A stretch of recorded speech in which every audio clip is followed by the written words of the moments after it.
Hi everyone, I'm Raz from YChina. Today I want to talk to you about an incident related to India. I've been following India for a long time, and actually we're supposed to fly to India and film many episodes about India just this February. But because COVID-19, this plan was cancelled. Well, I received a message from my Indian friend just a few days ago telling me, "Yo Raz, check this out. There is an Indian guy who invented an app called Delete All Chinese Apps." Which means once you install this app, all Chinese apps from your phone will be deleted, such as TikTok, UC browser, Quai, etc. Luckily, this app was banned just a few days ago and seen as illegal to be downloaded anymore. But think about it. This really shows that there's a big anti-made in China movement happening in India right now. 57% of all phones in the first quarter of 2020 were made by Oppo, Xiaomi, and Vivo. So when you say remove all made in China, you're talking about stripping a lot of Indians completely naked. Just imagine, an Indian guy walking in the street. He goes and deletes all apps on his phone. Later, his phone disappears. And the next step he takes, all his clothes are off.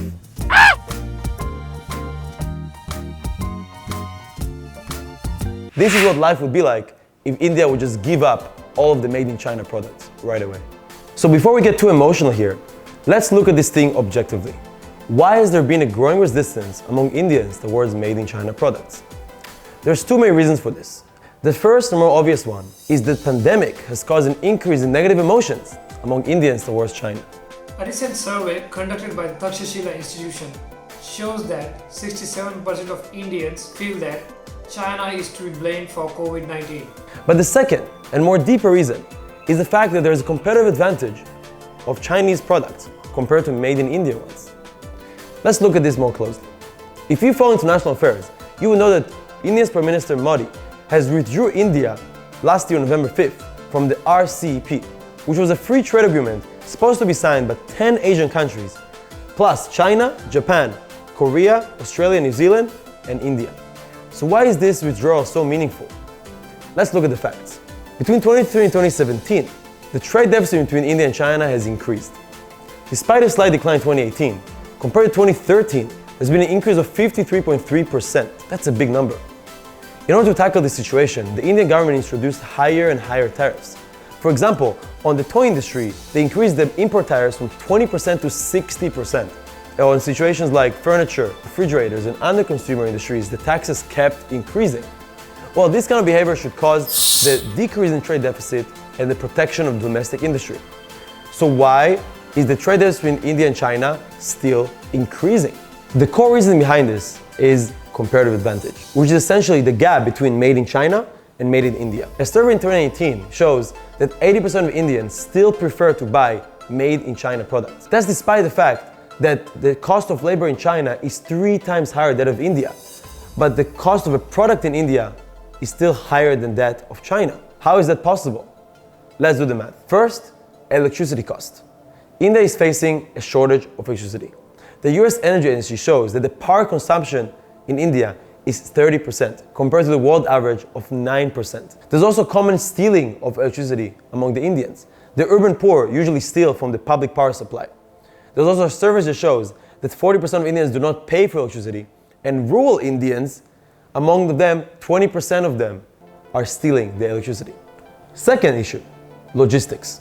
Indian logistic costs are 30 to 4% higher than the world average. In terms of highway mileage, they only cover 1,324 kilometers. Think about it. China covers 112,000.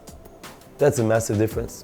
Third, work efficiency. Many Indians lack the necessary education and vocational skill training, which causes a lot of the managers in Indian firms, especially the ones working for foreign funds, to say that it takes 4 Indian workers to equalize the efficiency of 1 Chinese worker. The low rankings of the other factors have eliminated the human resource advantage of India, with transportation efficiency ranking 46, integrity index ranking 94, and easiness of business ranking 134. The reasons behind it are quite complicated. There is many incomplete land reforms, a large agricultural population, and industrial structure that prefers family workshops. But I'm not going to go into too much details on this. As we can all see though, Modi has rejected the RCEP, an organization that promotes lower tariffs to promote free trade. But his trade protectionism has not necessarily helped the Indian products become cheaper than the ones in China. And besides, Higher tariffs has caused India a whole new problem. Let's go back to the brands we mentioned earlier. Under the PMP plan, India has increased the tariffs on mobile phones and accessories.